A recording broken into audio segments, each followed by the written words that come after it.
So Lauren, are you saying that Bitcoin is not FDIC insured?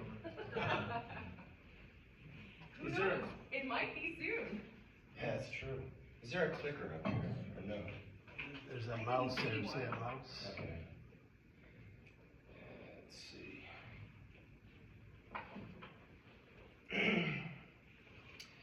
Okay, I'm Jay Carpenter, and I'm not going to talk about the Jay Carpenter meme coin.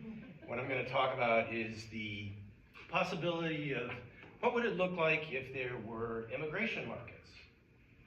And in addition to that, I'm going to touch upon actually a couple things that both of you have talked about. In the realm of NFTs, a big missing piece is identity. How do you determine who's behind an NFT, who's part of those transactions? And then, Lauren, you were talking about the shift in the current administration to, crypto-centric.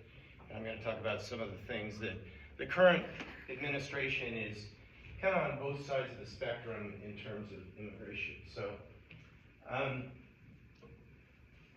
let me just run through this really quickly, and then I'd like to kind of open it up for discussion. And Chase, please let me know when I'm about 5 minutes through here. So, first of all, we have two presidents, right?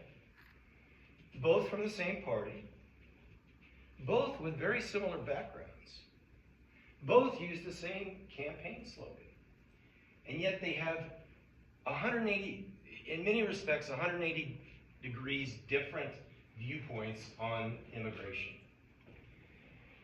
I'll leave it at that for this moment, but President Reagan gave a talk in front of the Berlin Wall, talking about the value of immigration and immigrants, and it was a very passionate speech. This is the border at Tijuana, and it shows what a stark contrast there is and how defined the border is on the southern border. So the topic on the table is immigration. And I asked, the audience here, how's centralized the centralized administration of immigration going? How's it going? Is it working? Depends. Well, is it working in this country? Is it working in other countries? And the question is there room for innovation here? What else might be tried? And then, how does identity play into this? And how might Web3 add a new dimension of identity, not only in the United States, but actually globally? And then, could these ingredients be more dynamic? And what is the breadth? What is immigration touching on? Well, it's certainly touching on who's going to be in this country, who's allowed to be in the country. It touches upon voting. It touches upon security. It touches upon it's touching upon habeas corpus now, which I can barely pronounce. You, others in the room, understand it much more than I do. So, here's some questions to consider. How many people here are United States citizens? Okay. How many people here have more than one citizenship? And how did you get that?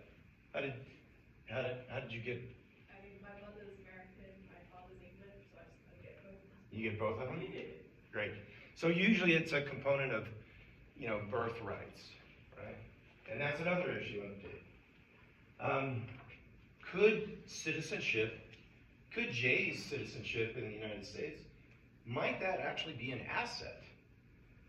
And might it be treated like an asset? Could it be traded?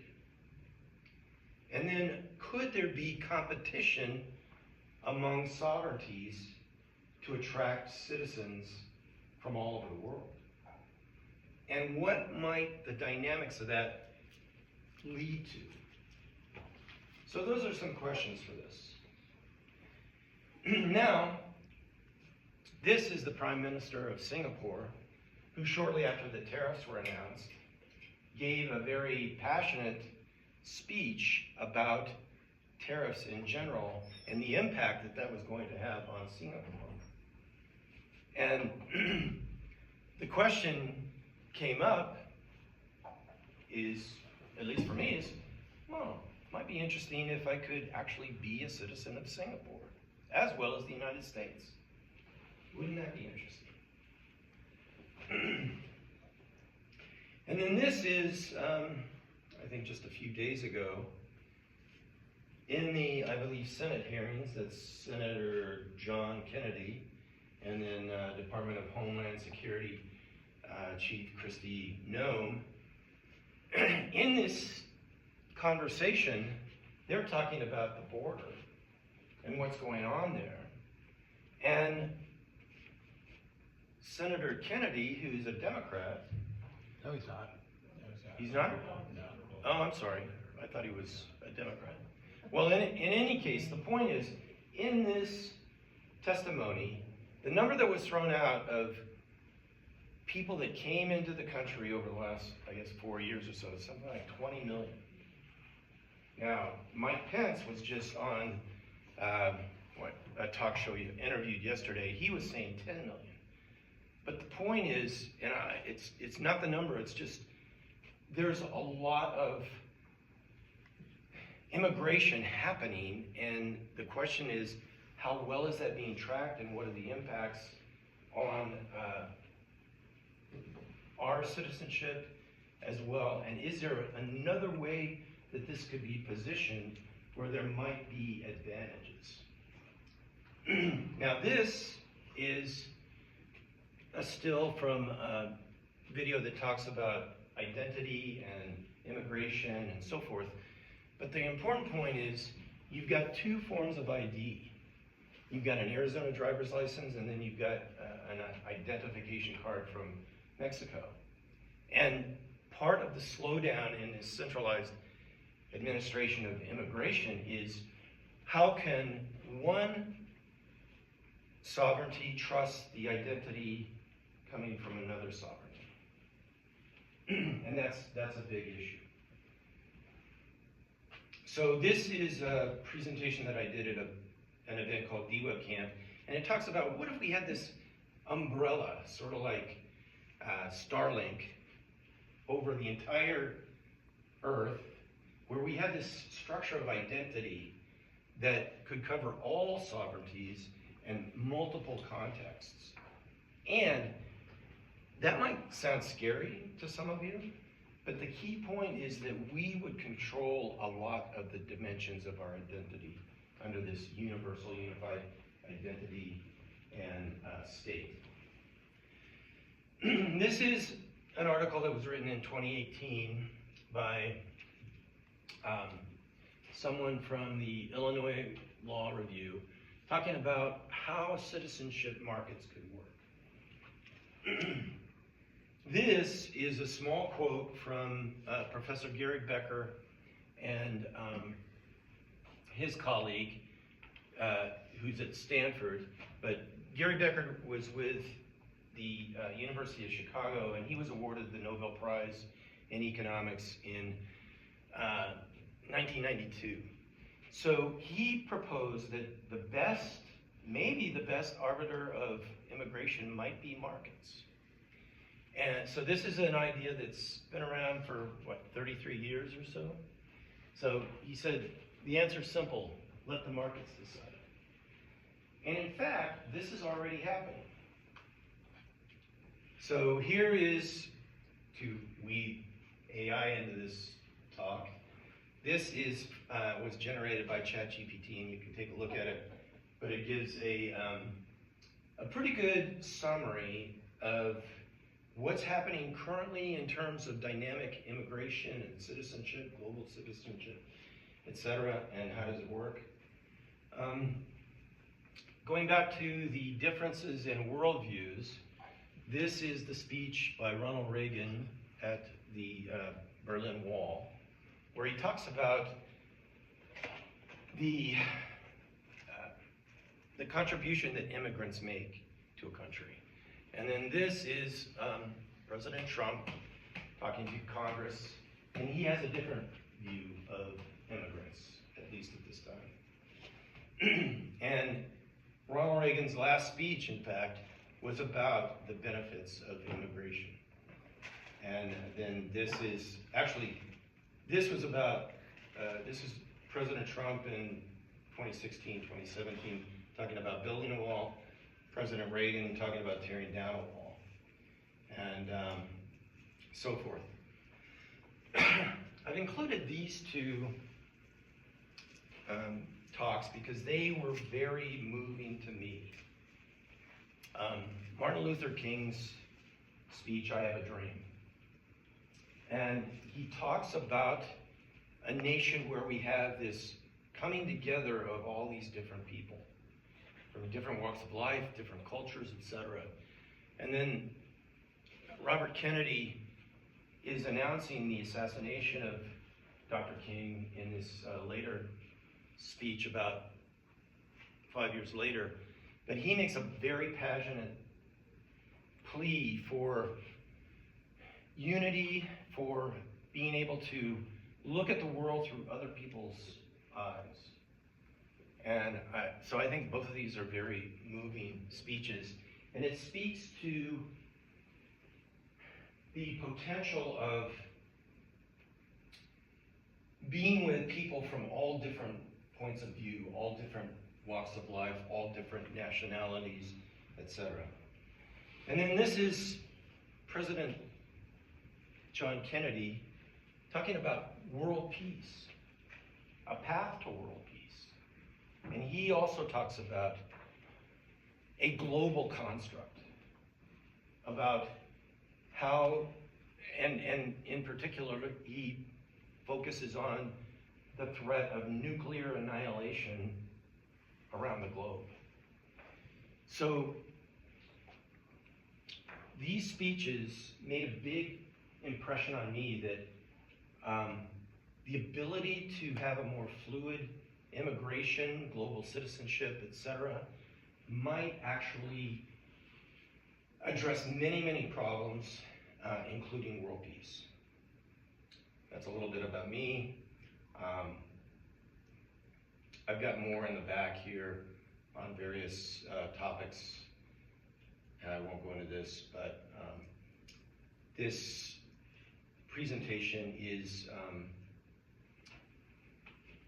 available, and it's online. So, what do you think? Is anybody here an immigration lawyer? Is anybody an expert in this? Yes.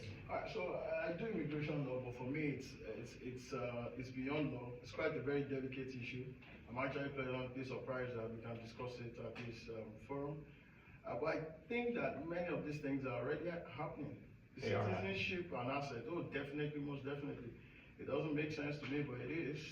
I mean, if I speak from perspective of a citizen of a third world country, I don't know why I will contribute in devaluing our local currency because I want to live outside the country. I don't know why raising a family, you have 3 children born in the United States and you spent over $50,000, money that you didn't earn in dollars, but you have to convert your own currency to it, and it's putting additional pressure on your local currency. So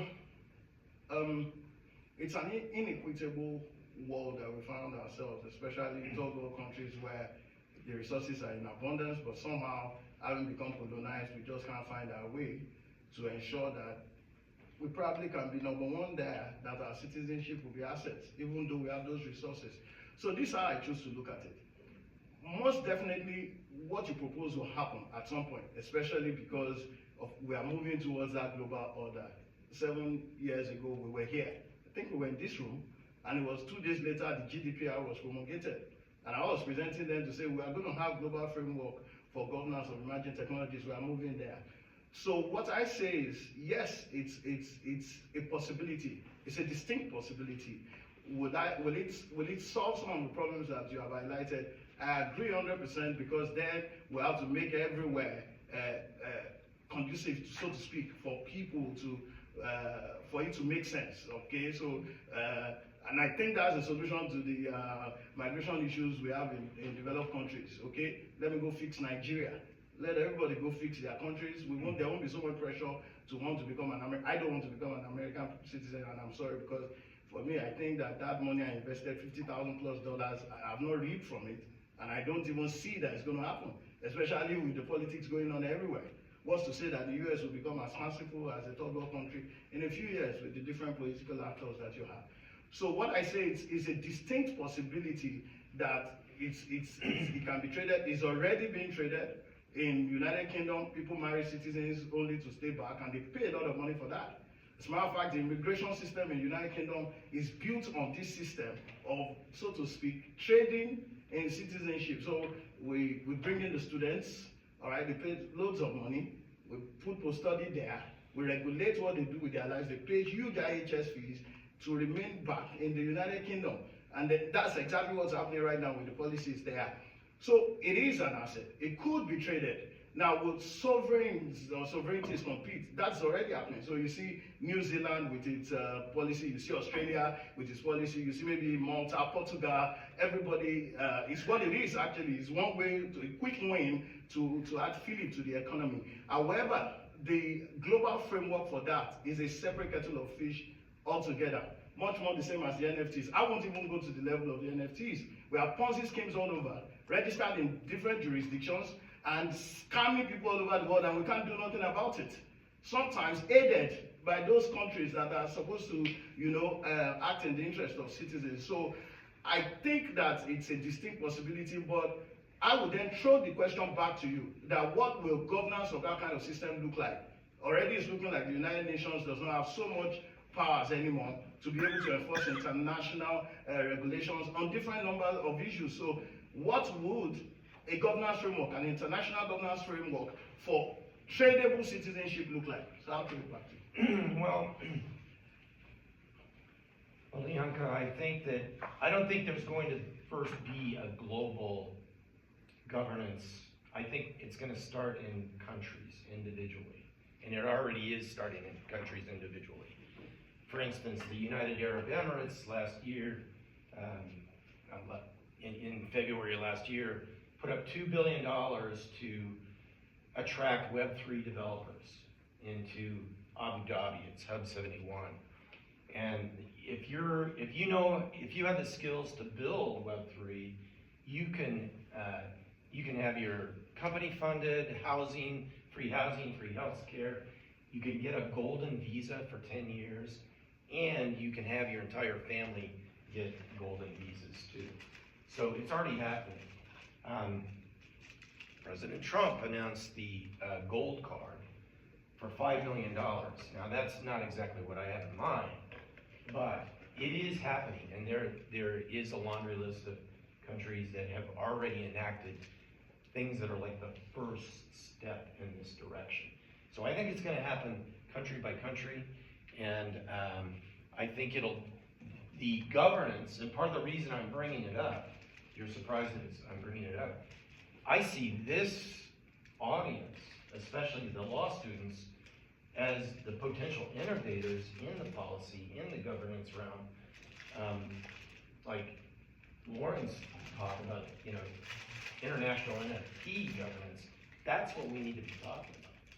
If this is going to work, and how do we trial it? How do we do sandboxing? Yes, Hampton. Well, I think to piggyback on what the two of you have been talking about, and looking at all three, you have to say it's all of the above. Yes. And the moving parts are starting to happen. Okay, is citizenship an asset?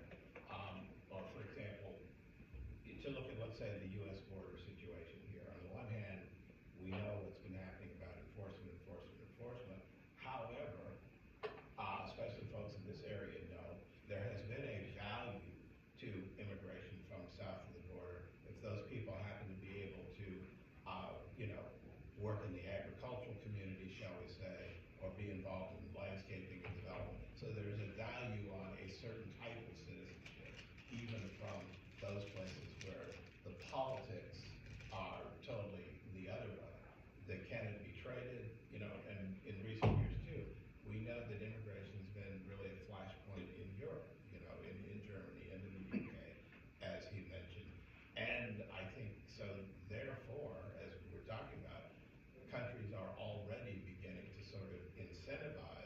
certain types of citizens that are valued,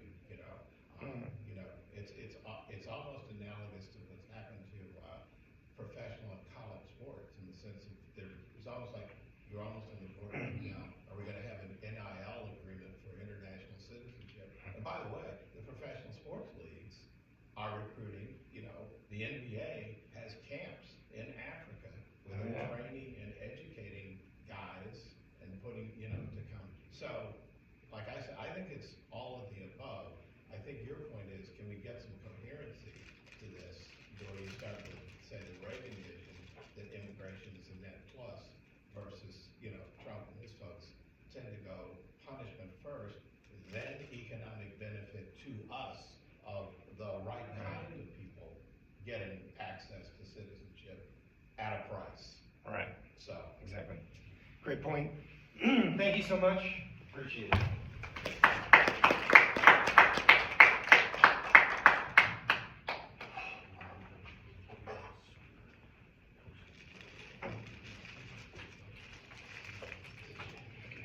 All right, so I'm going to talk about blockchain in healthcare.